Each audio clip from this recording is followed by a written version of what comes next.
오늘 밤에 저희들이 이사야서 44장을 읽었습니다. 여러분 44장에서는 하나님께서 하나님 백성을 향해서 정말로 애절하고 간절하게 하나님의 백성의 마음을 달래라고 그렇게 호소하고 있는 내용을 보게 됩니다. 아니 하나님이 누구십니까? 온 우주를 창조하시고 정말로 인간은 이 인류 전체는 물 한 방울 또 흩어지는 먼지에 불과하다라고 성경은 묘사하고 있잖아요. 그런 우리 인간 너무나도 이기적이고 자기를 지으신 하나님도 모르는 그런 인간을 향해서 내게로 돌아오라. 내가 너에게 복을 준다. 세상에 다른 헛된 우상 섬기지 마라. 그건 아무것도 아니다. 내게로 오라. 내가 너의 목자다. 내가 너의 왕이다. 하면서 하나님은 계속해서 우리를 향해서 손을 펴면서 우리를 부르고 있는 그런 애절한 모습을 여러분이 44장에서 우리가 발견하게 됩니다. 사람이 무엇이기에 하나님 그렇습니까? 라고 다윗이 그렇게 고백했듯이 도대체 아무 쓸모없고 쇳덩어리이고 모순덩어리인 우리가 뭐길래 하나님은 그토록 우리를 향해서 손을 펴면서 돌아오라라고 나의 복을 받으라라고 나를 의지하라라고 내가 너희를 갖다 의로운 자로 여수른으로 부른다라고 하면서 우리를 기다리고 우리를 부르시는 그 긍휼이 많으시고 사랑이 많으신 그 하나님을 오늘 44장에서 우리가 만나게 됩니다. 여러분 우리는 매일매일 하나님의 이름을 높이며 그분께 경배하고 찬양하며 하나님 앞에 겸손히 낮아져야 됨을 우리가 압니다. 특히 우리를 너무나 사랑하신 그 하나님을 오늘 말씀 속에서 만나고 늘 사랑의 고백을 하나님께 드리는 저와 여러분 되기를 원합니다. 여러분 44장 2절을 한번 보시기 바랍니다. 하나님이 이렇게 말씀하셔요. 너를 만들고 너를 모태에서부터 지어낸 너를 도와줄 여호와가 이같이 말하노라. 하나님은요 내가 너에게 말한다 이렇게 말씀하지 않고 내가 너를 만들었다. 내가 너를 도와줄 자다. 다른 데서는 너희들이 도움을 얻지 못하지만은 내가 너를 도와줄 여호와 내가 너에게 말한다 하면서 하나님은 그렇게 말합니다. 나의 종 야곱 내가 택한 여수르나 두려워하지 말라. 여러분 여수른이라는 단어가요 이렇게 이사야는 이 단어를 취해서 씁니다. 여러분 이 단어가 원래 우리가 지금 새벽마다 보고 있는 신명기서를 이미 끝났죠. 여호수아서 지금 중간쯤 나가고 있는데요. 신명기서 33장에 보면은 그때 처음 나온 단어예요. 여수르나 라고 얘기하는 거예요. 여러분 여수른이 무슨 뜻이냐면요 의로운 자라는 뜻이에요. 의로운 자. 아무리 우리를 봐도요 우리가 의로운 게 없어요. 선한 것이 아무것도 없어요. 그런데 하나님은 하나님의 백성인 저와 여러분을 의로운 자야 여수르나 라고 부른다라고 말하고 있는 거예요. 여러분 여수른 이것은 뭐냐면요 내가 너를 택했기 때문에 여수른이 된 거예요. 하나님이 그렇게 말해요. 세상 사람들 속에서 너는 의인으로 나의 백성으로 거룩한 하나님의 자녀들로 내가 택했다. 그렇기 때문에 너희들은 의로운 자 여수른이다라고 말합니다. 내가 사랑하기 위해서 너를 택했고 내가 너에게 복을 주기 위해서 내가 너를 택했다. 나에게 속한 자로 세상에 속한 자가 아니라 나에게 속한 자로 여호와의 뜰로 내가 너희를 건져서 심었다. 그래 나는 여수른이 되었다라고 얘기하는 거예요. 오늘 하나님께서는 우리를 향해서 다시 그렇게 말합니다. 여수르나 의로운 자야. 저와 여러분은 예수님의 보혈로 의롭다함을 입은 자라고 성경이 말해주고 있죠. 우리가 고린도후서 5장 21절에서 하나님께서 그렇게 하셨어요. 우리의 죄를 예수님께 전가시켰어요. 예수님으로 하여금 우리의 죄를 가져가도록. 그래서 우리 대신에 그 죄의 형벌을 받고 십자가에 죽게끔 그렇게 하셨어요. 대신에 예수님의 의를 우리한테로 전가시켰어요. 예수님의 그 흠없고 죄 없는 그런 의로움을 우리에게 입힌 거예요. 그래서 우리로 의인이다. 의롭다함을 입은 자다. 그래서 우리가 칭의를 받은 거예요. 그래서 저와 여러분 지금 여수른이에요. 여수른. 누구 때문에요? 예수님 때문에. 그래서 우리가 예수님을 떠나면은 우리의 의는 없어지는 거예요. 우리가 뭐 의로운 게 뭐가 있습니까? 예수님 때문에 의롭다함을 입었는데 우리가 예수님을 떠나면은 아무것도 아니다라고 그래서 우리가 요한복음 15장 5절에서 그렇게 말하고 있는 거예요. 저와 여러분이 예수 안에 있을 때 여수른이 됩니다. 하나님께서는 의로운 자 여수른을 도와줄 자라고 말합니다. 내가 너희를 지었고 내가 너희를 도와줄 하나님이다. 내 백성 여수르나 라고 우리를 향해서 부르고 있는 하나님께서는 첫머리가 그거예요. 두려워하지 말라 라고 말합니다. 여러분 2절 하반절에서 두려워하지 말라. 여러분 세상은요 두려워할 것으로 가득 차 있습니다. 막 매일매일 스트레스가 쌓이고요. 두렵고 걱정되고 염려되고 고통 이런 것들로요 가득 차 있는 게 세상이에요. 앞으로 어떻게 될까? 1년 후에 우리가 살면 어떻게 될까? 우리는 잘 몰라요. 그래서 우리는 두려워합니다. 근데 여러분 성경에 보면은 하나님 우리 주님께서는 그렇게 마태복음 8장에서 말하죠. 두려워하지 말라. 믿음이 적은 자들아 두려워하지 말라. 그래서 여러분 두려움은요 우리가 얼마나 믿음을 갖고 있는가에 대한 반비례예요. 믿음이 커지면 커질수록 우리의 두려움은 점점 없어져요. 그러나 우리의 믿음이 떨어지게 될 때 두려움은 점점점 커져요. 두려움, 걱정, 의심, 깨달음, 무능력 이것들은 점점점 커지는 거예요. 마태복음에 나와 있는 내용들이에요. 올리고피스토이라는 믿음이 적은 자들아라고 우리 주님이 그렇게 꾸짖는 것이잖아요. 그리고 우리 주님은 믿음이 큰 자를 보면 너무나 기뻐서 이만한 믿음을 내가 보지 못했다라고 말씀하잖아요. 근데 여러분 큰 믿음, 하나님이 기뻐하는 믿음은 언제 생깁니까? 우리가 고난 중에 있을 때 생기는 거예요. 내가 다 봤다. 내가 이렇게 엄청나게 어렵고 힘든 상태에 있었던 것 내가 다 보고 있었다. 그리고 허다한 무리들이 믿음의 선진들이 이미 천국에 가서 지금 하나님 앞에서 안식을 누리는 그들이 우리를 바라보고 있으면서 우리를 응원하고 있는 거예요. 야, 조금만 참아라. 믿음으로 이겨내라. 눈에 보이는 대로 살지 마라. 하면서 우리를 응원한다라고 우리가 여러분 히브리서 12장 1절에서 우리에게 가르쳐 주잖아요. 허다한 증인들이 있다라고 말합니다. 우리는 그래서 외롭지 않습니다. 우리 하나님이요. 내가 너를 지었고 너는 나의 의로운 자 여수룬이고 내가 너희를 도와줄 자이기 때문에 너희들은 두려워하지 말라라고 말하고 있는 것입니다. 우리가 잘 아는 제가 누차 강조하고 있는 베드로전서 1장 7절에서 우리 주님 만날 때요. 이 땅에서 믿음으로 살았느냐 이것 가지고 우리에게 칭찬 준다고 하잖아요. 너 그렇게 어렵고 힘든 거 내가 다 알고 있다. 그때 너 마음을 강하게 하고 담대히 하면서 말씀 붙잡고 믿음으로 견디는 거 내가 보았다 하면서 우리 주님 우리를 칭찬하실 것입니다. 믿음으로 살아가는 우리가 되기를 원합니다. 두려움을 떨쳐버리고 하나님께 맡기고요. 우리 주님 그렇게 말씀했잖아요. 베드로전서 5장 7절에서 그렇게 말하고 있잖아요. 모든 염려를 주께 맡기라. 그러면 주께서 돌보시리라 라고 말하죠. 맡기면 돼요. 내가 가지고 있는 것이 아니라 주님께 맡기면은 주님이 돌봐 주시겠다고 약속했어요. 아무것도 염려하지 말라라고 빌립보서 4장 6절에서 그렇게 말씀해주고 있잖아요. 모든 지각에 뛰어난 하나님의 평강이 감사함으로 기도하기만 하면 모든 지각에 뛰어난 하나님의 평강이 우리의 마음과 생각을 지켜주시겠다라고 성경에 약속이 두고 있잖아요. 우리가 그래서 하나님께서 우리에게 주신 것이 기도입니다. 기도는 선물이에요. 우리의 권리예요. 권리.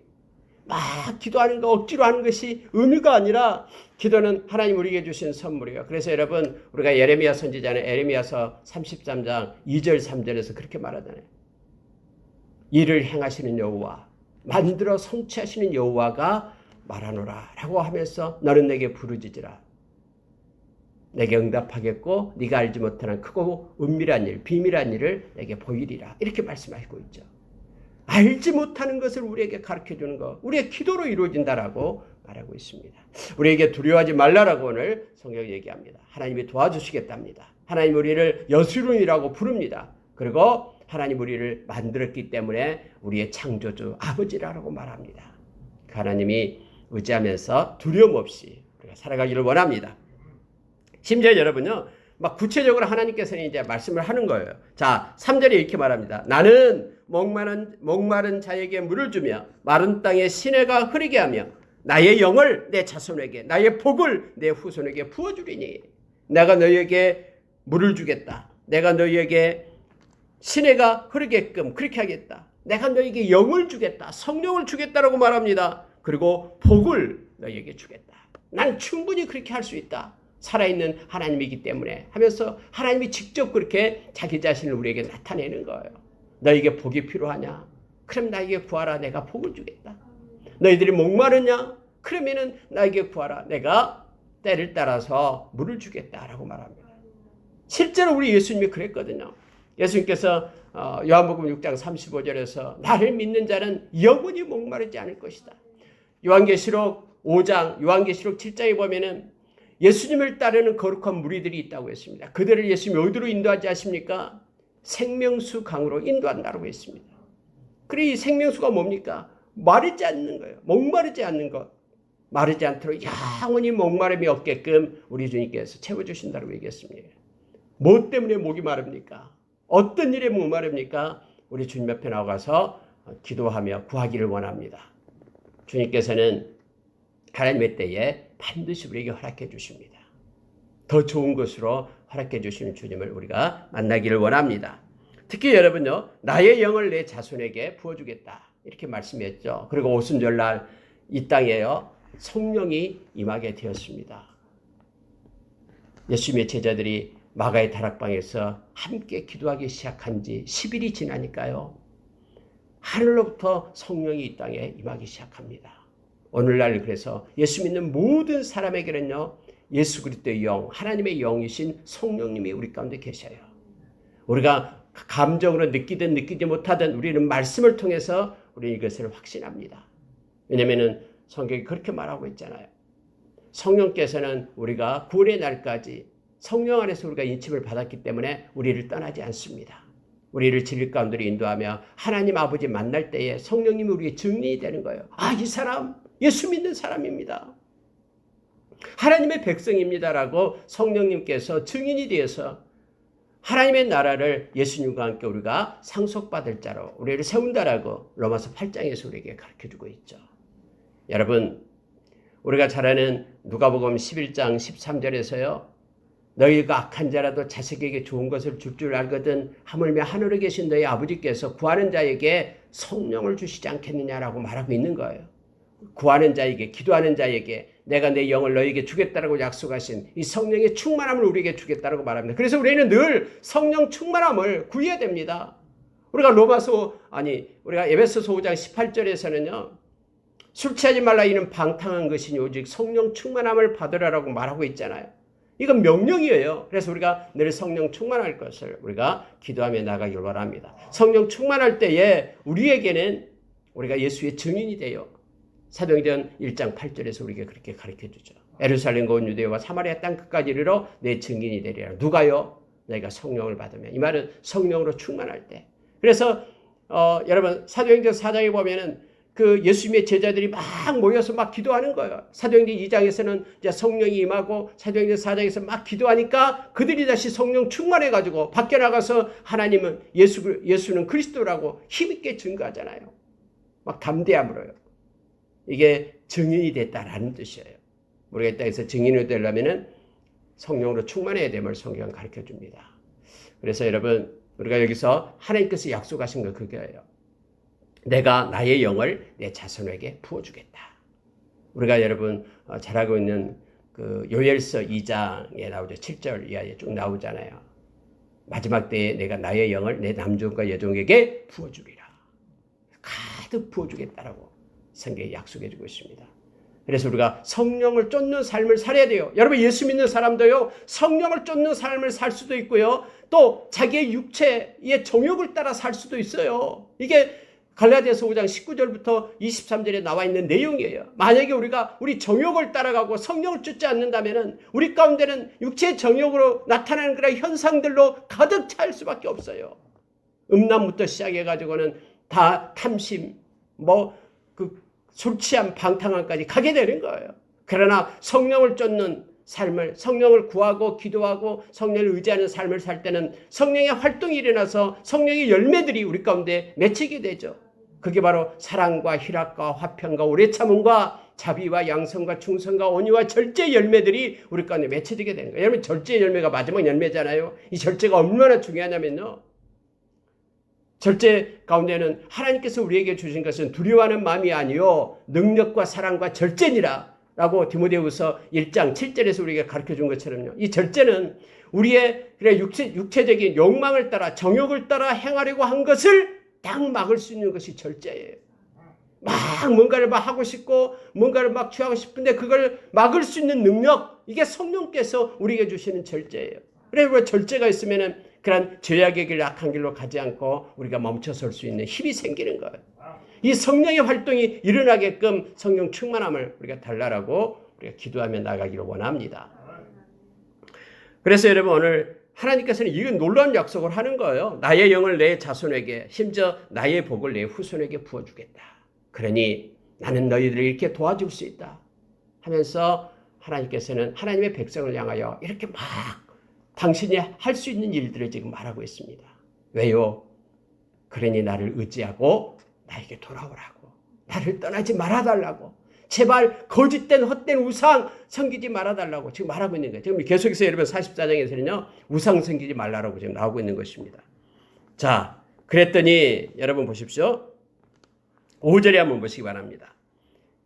이렇게 이제 사람들이 말합니다. 한 사람, 세 사람이 나오는데요. 한 사람은 나는 여호와께 속하였다 할 것이며 이거죠. 나는 하나님께 속한 자다. 그래서 하나님이 주신 복을 다 받아 누리겠다. 이렇게 하나님께로 돌아온다라는 거예요. 또 한 사람은 이렇게 말합니다. 야곱의 이름으로 자기를 부를 것이며 이렇게 말하고 있죠. 야곱의 이름으로. 이 야곱이 뭡니까? 하나님의 백성을 얘기하잖아요. 그럼 하나님의 백성, 야곱의 이름으로 자기를 부른다. 나는 하나님의 백성이야. 한 사람은 나는 하나님께 속한 자야. 나는 하나님의 백성이야. 다 하나님께로 돌아온다라고 얘기합니다.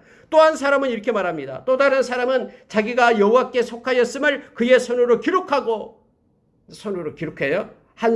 더 나갑니다. 한 단계요. 이스라엘의 이름으로 존귀 여김을 받으리라. 이스라엘. 이것도 역시 하나님의 백성을 얘기하고 있잖아요. 원래 야곱이 하나님께서 이스라엘로 바꿔주죠. 이름을. 그래서 야곱아 이스라엘아. 이 모든 것은요. 하나님의 백성을 답니다. 하나님의 백성으로 존귀함을 받게 될 것이다. 왜요? 누구에게요? 하나님께로 돌아오는 자에게. 하나님의 이 말씀을 듣고 하나님께로 돌아오는 자에게. 도움을 하나님께 구하는 자에게 하나님은 그렇게 하시겠다라고 이사야 선지자를 통해서 오늘 말씀하고 있습니다. 하나님은요. 자, 이거 한번 보십시오. 6절에 나갑니다. 하나님의 세 가지 것을 우리에게 얘기합니다. 다시 말하는 거예요. 이스라엘의 왕인 여호와. 하나님은 그렇게 말합니다. 내가 왕이다. 내가 왕이다. 왕은요. 백성들을 생각합니다. 그리고 백성들의 안전을 책임지는 거예요. 왕이. 나는 너희의 왕이다. 또 하나는요. 이스라엘의 구원자인 만군의 여호와가 이같이 말하노라.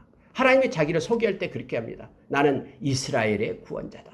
이스라엘은 뭐예요? 하나님의 백성이죠. 하나님의 백성을 구원하는 하나님이다. 여호와다라고 말합니다. 구원자인 여호와. 여러분 이 구원은요.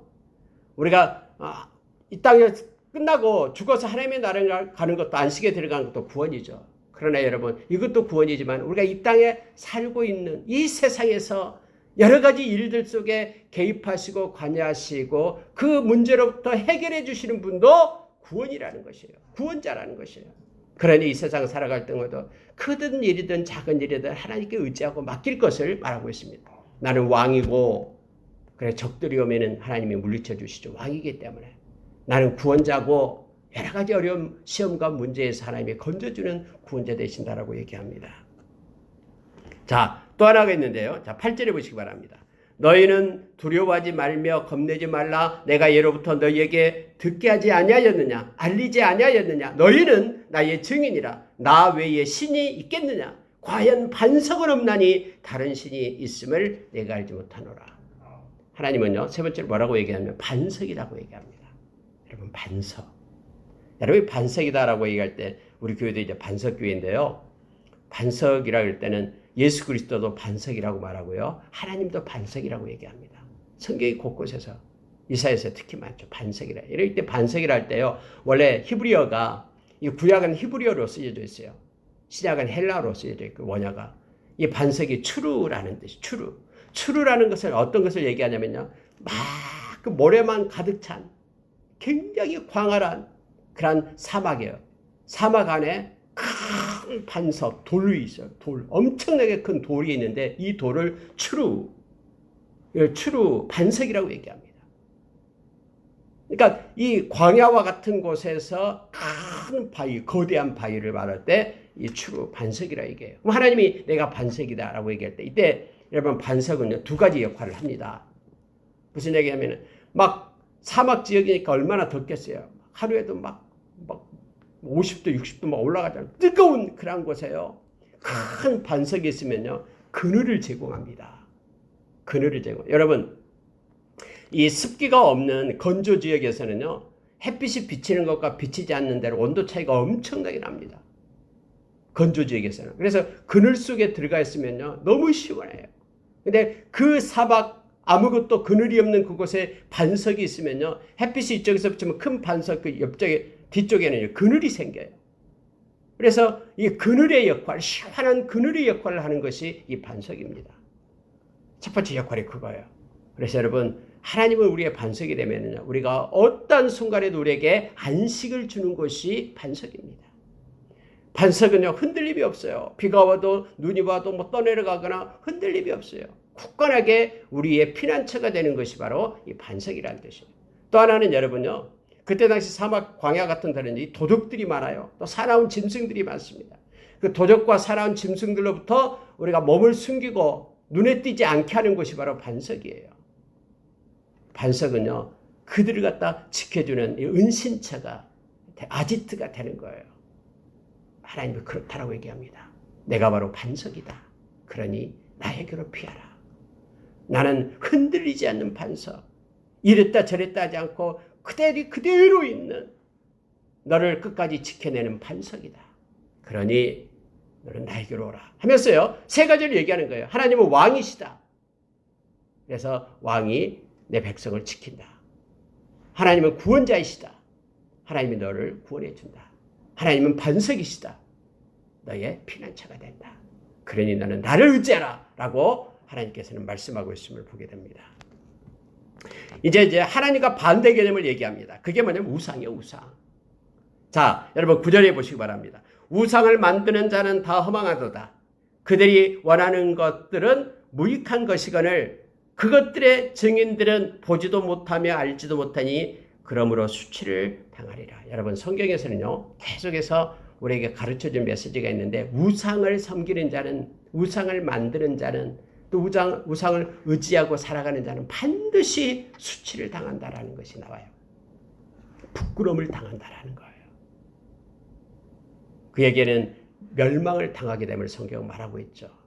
귀신을 쫓는 자, 귀신이 들어갈 곳에 그들도 함께 있다라고 얘기하는 거예요.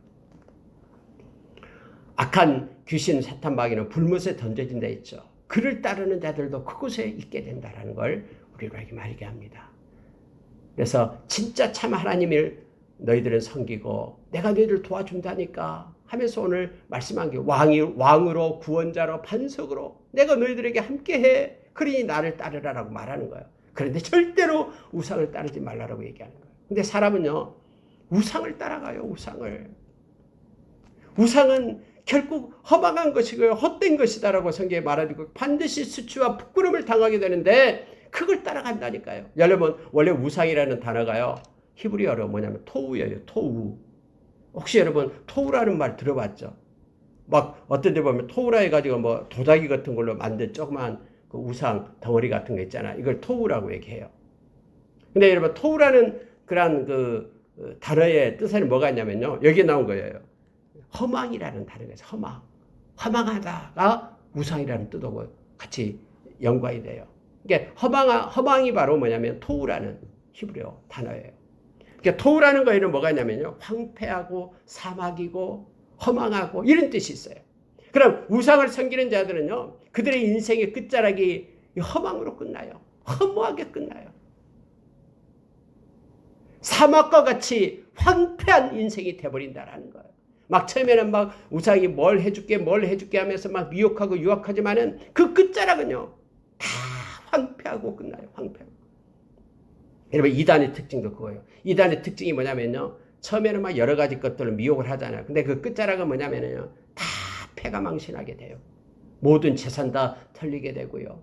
그들의 영혼은 황폐해서 수치를 당하고요. 부끄러움으로 당하게 되는 거예요.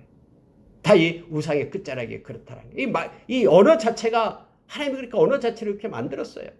토우 이것은 허망, 황폐, 사막 이런 뜻으로 쓰이게끔 하나님이 그렇게 하신 거예요.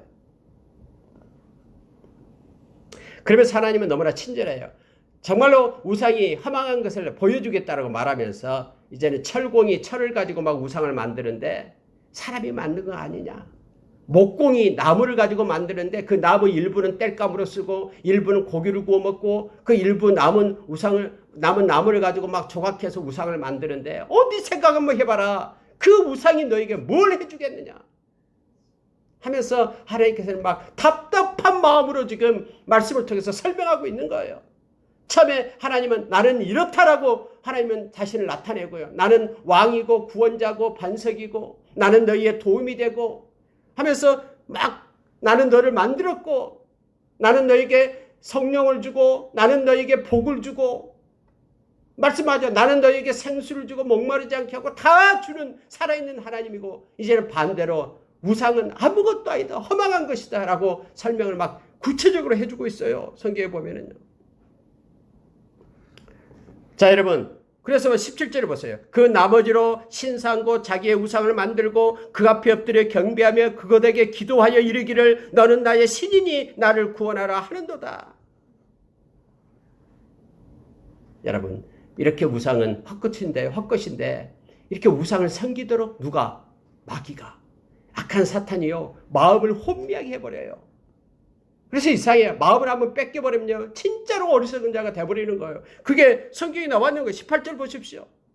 그들이 알지도 못하고 깨닫지도 못하면 몰라. 알지도 못하고 깨닫지도 못해요. 우상이 험한 것임을. 그래서 막 어디 부처 찾아가서 빌고 아무것도 아닌 것에 가서 막 빌면서 야단나는 거예요. 그렇게 어리석고 허망해요. 알지도 못해요. 깨닫지도 못하면 그들의 눈이 가려서 보지 못하며 그들의 마음이 어두워져서 깨닫지 못함이니라. 마음이 혼미하게 하고 눈이 가려져 있어요. 그래서 그들이 알지 못하고 보지 못하고 깨닫지 못한 거예요. 왜 그래요? 누가요? 악한 자가. 세상의 영이 공중 권세 잡는 자가 그렇게 한다라고 말합니다. 고린도후서 4장에 하나님의 말씀이 그들의 마음 가운데 떨어지지 못하도록 마음을 혼미하게 하는 자가 악한 영이다라고 얘기하잖아요. 우리가 그렇기 때문에 우리는 이해할 수가 없어요. 그런데 그들은 그게 죽자사자 그걸 쫓아가면서 섬겨요. 여러분 19절 한번 보시기 바랍니다. 마음에 생각도 없고 지식도 없고 총명도 없으므로 내가 그것의 절반을 불사르고 또한 그 숯불 위에서 떡도 굽고 고기도 구워 먹었거늘 내가 어찌 그 나머지로 가증한 물건을 만들겠으며 내가 어찌 그 나무 토막 앞에 굴복하리요 말하지 아니하니 라고 말하고 있죠. 성경에 그렇게 되어 있는 거예요.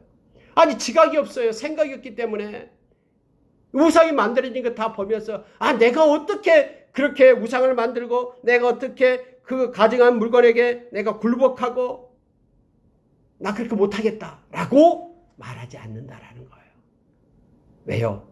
지식이 없고 깨달음이 없기 때문에. 제가 옛날에 그 교직에 있을 때 기억이 납니다. 제가 이제 고등학교 3학년 때가 되면 이제 수능을 보잖아요. 이제 11월 달에 수능을 보는데 10월 달쯤 되면 이제 고등학교 3학년 선생님들이 이제 어디 뭐 소풍을 가거나 어디 여행을 가면은 가요. 근데 지금도 생각나는데 아니 저기 수종산가 거기 갔어요. 저쪽에 있는데요. 근데 그곳에 보면 이제 남한강이 이렇게 보이는 높은 곳에 있어요. 아니 그곳에 가니까 그 3학년 부장이 그렇게 얘기하는 거예요. 우리 아이들 시험 잘 보게 하기 위해서 그 뭐 기와에다 이름을 써가지고 올리자고. 그때 뭐 기와 한 장 뭐 얼마인가 뭐 10,000원인가 뭐 20,000원인가. 아니 깜짝 놀랐어요. 3학년 부장이 이렇게 얘기해서 나 좀 젊었을 때인데 내가 앞에 가서 얘기했죠. 우리 반은 절대로 쓰지 마라. 우리 반 건 빼라고. 이거 뭐 장난삼아 한 건데 그러냐고. 아니다고. 하면서 그렇게 막 다퉜던 기억이 납니다. 우리 반 제가 3학년 8반인가 됐었는데 우리 반 절대 못 쓰게 해가지고 올리지 않았는데요. 여러분 이처럼요. 이 생각이 이렇게 마음이 이렇게 굳어져 버려요. 그래가지고요 아무것도 아닌 거에 대해서 뭔가를 막 진짜 그렇게 써 올리면 막 얘들이 시험을 잘 볼 것처럼 그렇게 생각한다니까요. 뭐 천벌을 기도하고 뭐 절을 하고 야단 납니다. 막 나무한테다가 빌고 야단 나요. 이렇게 어리석어져요. 왜 그런지 아세요? 혼미해졌기 때문에. 마음이 혼미해져요. 무슨 나무가 무슨 우상이 뭐 해줍니까? 아무것도 안 해주죠. 성경이 자세하게 지금 말하는 거예요. 생각도 없고 지식도 없고 총명도 없으므로 그렇게 말하지 않는다라는 거예요. 그리고 따라간다라고 얘기합니다. 자, 그런 사람은 성경은 다시 또 하나님께서 약속을 합니다. 만약에 우상을 섬기고 우상을 만들고 쫓는 사람은 어떻게 되냐? 그런 죄를 먹고 20절에요. 허탈한 마음에 미혹되어 자기의 영혼을 구원하지 못하며 분명히 얘기합니다. 절대로 그런 사람은 영혼의 구원이 없다라고 얘기합니다. 여러분 요즘 막 어떤 사람들 얘기하잖아요. 아이 뭐 종교인들은 뭐 다 똑같다고. 예수 믿는 사람도 종교인이고 뭐 부처 믿는 사람도 종교인이고 다른 뭐 유교를 쫓아가는 종교인이니까 종교인들끼리 잘해봅시다. 이렇게 웃기는 소리예요. 성경이 없어요. 그런 거. 예수 그리스도 아니면은 구원 얻을 수 있는 길이 없다고 성경이 분명히 얘기하고요. 오늘 여기서도 말하고 있잖아요. 그는 반드시 죄를 먹는다. 여러분 죄를 먹는다라는 게 뭐냐면요. 죄라는 것은 다 타버리고 남은 찌꺼기가 죄잖아요. 이 죄. 근데 죄를 먹는다라는 건 무슨 뜻이냐면 그의 인생이 허망하다라는 거예요. 아무것도 없는 인생. 그래서 우리가 죄를 먹는다라는 성경의 표현이 나와요. 또 바람을 먹는다라는 뜻이에요. 여러분 바람을 먹는다고 배부릅니까? 아니잖아요. 그래서 죄를 먹는다, 바람을 먹는다라는 것은요. 완전히 허망한 헛된 인생 산다라는 거예요. 그래서 우상 숭배자는 아까 허망한 인생, 토우 이렇게 된다라는 거예요. 토우. 그리고 죄를 먹고요. 허탄한 마음에 미혹되어서 자기의 영혼이 절대로 구원받지 못한다라고 하나님은 분명하게 얘기하고 있습니다. 심지어 여러분 깨달음도 없어요. 그가 붙잡고 있는 거, 이거 우상이다 그러면 붙잡고 있는 것이 이거 거짓이다라고 말하지도 못해요. 진짜인 것 같아요. 막. 그래서 막 보배로 막 섬겨요. 그렇게. 악한 사탄이 그렇게 이끌기 때문에 그렇습니다. 하나님께서는 다시 말합니다. 야곱아 이제 들었냐? 하면서 너는 기억하라 하면서 24절부터 다시 한번 말씀합니다. 이걸 기억하라라는 거예요. 너는 내 종이니라 이렇게 말합니다. 하나님이 너는 내 종이다 이렇게 말합니다. 아버띠아타 내 종이다. 여러분 이 너는 내 종이다라는 것은 부정적인 말이 아니에요. 너는 내 종이기 때문에 내가 시키는 대로 해. 내가 막 무슨 일인데 시키면 너는 그렇게 고통스러운 일도 해야 돼. 이런 부정적인 의미가 아니에요. 너는 내 종이라는 게 무슨 뜻이냐면 너는 내가 만들었기 때문에 너는 우상을 섬길 자가 아니다라는 거예요. 너는 하나님 구원자 하나님 그리고 나의 복을 내가 받을 자다 하면서 나의 말을 순종한 자로 너를 세웠다라는 뜻이 바로 너는 내 종이니라 라고 말하는 거예요. 왜냐하면 그 뒤에 바로 나와요. 내가 너를 지었으니 너는 내 종이다 라고 말합니다. 내가 너를 지었으니 너는 내 종이니라. 이스라엘아 너는 나에게 잊혀지지 아니하리라. 내가 너를 지었는데 내가 어떻게 아비된 내가 내 자식을 잊어먹겠느냐. 나에게로 돌아오라. 보배롭고 존귀한 나의 종들아 나에게로 돌아오라. 여러분 43장에서 그랬잖아요. 너무너무 보배롭고 존귀한 내가 사랑하는 자. 그래서 내가 너를 지키겠다라고 그 사랑을 하나님께서는 계속해서 우리에게 보여주고 있습니다. 내가 너의 허물을 없애고 너의 죄를 없애고 다 내게로 돌아오라. 내가 너를 구속하였음이라. 너희를 구원할 자는 나밖에 없다라고 하나님께서 말씀합니다. 실제 하나님은 그랬잖아요. 당신의 아들 예수 그리스도를 십자가에서 우리의 죄의 값으로 내주고 우리를 구속했잖아요. 우리를 사서 하나님의 자녀, 핏값으로 사서 하나님의 자녀 삼았잖아요. 그 하나님을 우리가 기억하면서 구원의 감격으로 사는 저와 여러분이 되기를 원합니다. 심지어 여러분은 이렇게 말해요. 자, 23절에서는요. 여호와께서 이 일을 행하였으니 놀라운 구원의 사역을 하나님께서 행하신다고 말하죠. 그러면서 하늘아 노래하라. 습과 나무들아 소리내어 노래하라. 야곱을 구속하셨으니 이스라엘 중에 자기의 영광을 나타내실 것이미로다. 하나님께서는 하늘이 노래하고 나무들이 노래하고 너무 기뻐서 그렇게 하라. 왜냐하면 하나님께서 하나님의 백성을 구속했다라는 거예요. 하나님의 백성을 영원히 죽을 자를 영원히 죄로 인하여 멸망할 자를 하나님이 사망에서 생명으로 옮겼기 때문에 모두가 다 박수치며 기뻐하며 하나님께 영광을 돌리라 라고 하나님은 이사야를 통해서 지금 말하고 있는 거예요. 여러분 이 구원의 감격이요 얼마나 큰지 구원이 너무나 깊고 너무나 좋다라고 하나님께 영광을 돌리는 것은 깨달음의 깊이만큼 하나님을 찬양할 수 있는 거예요. 다음에 정말로 우리가 이 면류관 받았을 때요, 영원한 하나님의 나라에 들어가게 될 때 이 하나님이 주신 이 천국이 얼마나 좋은지를 우리는 춤추며 야단할 겁니다. 상상할 수 없는, 이 땅에서는 조금, 이 땅에 100년 점 하나 찍을지도 못하는 이런 기간이에요. 그러나 이 땅에서 우리가 예수 믿고 영원한 천국의 하나님 백성 된 것이 너무나 감사해서, 예수님의 보혈이 너무너무 고맙고 감사해서 춤추며 노래할 때가 속히 올 겁니다. 지금도 우리 하나님은 우리 주님은 우리를 떠나지 않고 함께하죠. 우리를 견인해 가는 거예요. 믿음에서 떠나지 않게끔. 우리의 힘으로 믿음 못 지킵니다.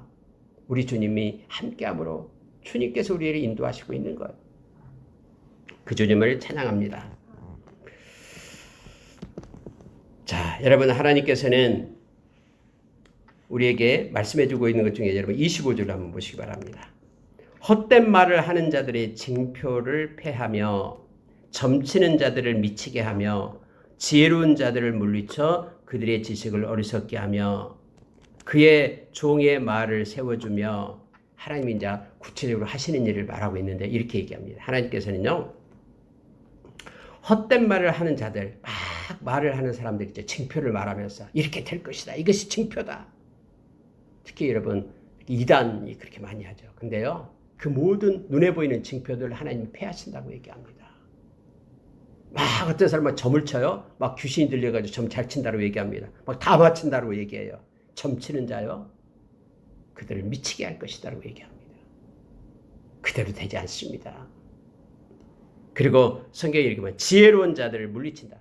막 뭐 좀 배웠다고 박사학위가 있고 하면서 막 말만 하는 사람들 있잖아요. 이렇게 될 것이다라고 자기 논리를 앞세워서요. 막 성경은 과학적이도 않고 뭐 어떻게 요단강을 건너갈 수가 있고 뭐 오늘 막 새벽에 말씀을 나눈 것처럼요. 어떻게 기본 그 성읍 위에 해가 떨어지지 않고 머물러 있고 달이 지지도 않고 아얄란 골짜기에 머물러 있고 이거 어떻게 가능하냐, 말도 안 돼 하면서 이런 사람들이 있잖아요. 자기의 지식이 먼저 배웠다고. 여러분, 그 지식은 조금이에요. 전체적인 지식에 비하면 아무것도 아닌데 자기 그 한 조각 그런 그 얻은 지식 가지고요 자기를 나타내고 자랑해요.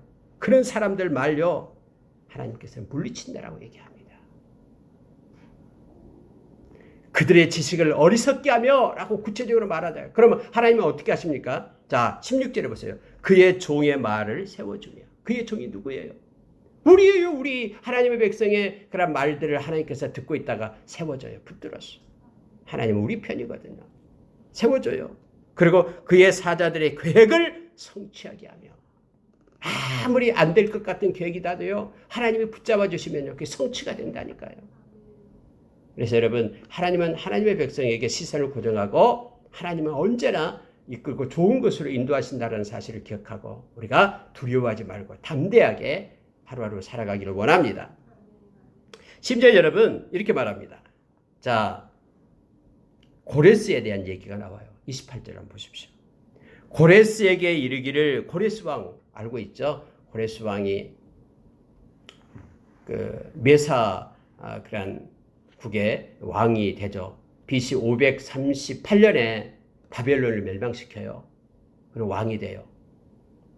그러니까 바벨론 그 고레스 왕이요. 근데 고레스 왕을 통해서 이사야가 먼저 이렇게 예언을 하게 되는 거 보십시오. 고레스에 대하여 이르기를 내 목자라, 그가 나의 모든 기쁨을 성취하리라 하며 예루살렘에 대해서 이르기를 중건되리라 하며 성전에 대해서는 내 기초를 놓여지리라 하는 자라고.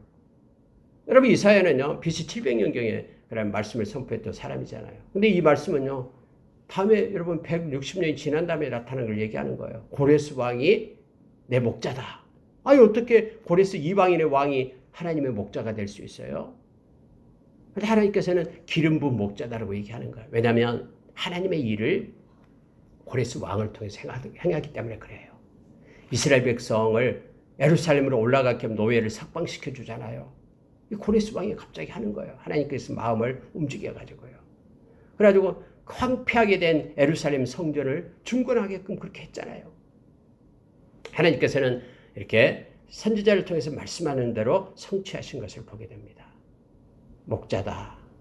내 목자다라고 얘기합니다. 여호와는 나의 목자시니라고 다윗이 시편 23편에서 말씀했던 것처럼요. 목자라는 단어가 히브리어가요. 로이라는 단어예요. 로이. 예흐와 로이 하면은 여호와는 나의 목자다. 이런 뜻입니다. 실제로 목자의 역할이 뭡니까? 백성들을 푸른 초장, 양들을 푸른 초장, 쉴만한 물가로 인도하는 것이 목자잖아요. 백성은 또 양들을 지켜주는 것이. 실제적으로 이 고레스 왕이 이스라엘 백성들을 갖다 3차 귀환을 거쳐서 올라가야 되는데 첫 번째 귀환 5만여 명을 갖다 올라가게끔 하잖아요. 예루살렘으로요. 막 약 1,500km, 1,600km 막 떨어진 곳을 걸어서 올라가게끔 그렇게 하는 거예요. 여러분 생각해 보십시오.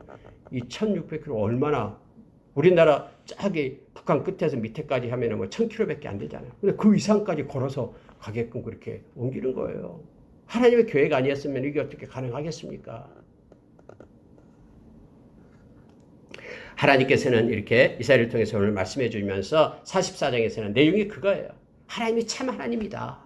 그래서 하나님을 의지하고 하나님과 함께 동행하는 자가 되고 절대로 하나님 따라하지 말고 우상은 아예 섬기지 말고 우상은 아무것도 아니고 그건 헛된 것이고 하나님만이 우리에게 구원자 되시고 왕이 되시며 반석이 되신다.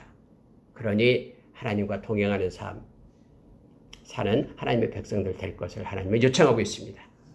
저와 여러분은 구원의 감격 속에 살아가는 자 되기를 원합니다. 함께 기도하겠습니다.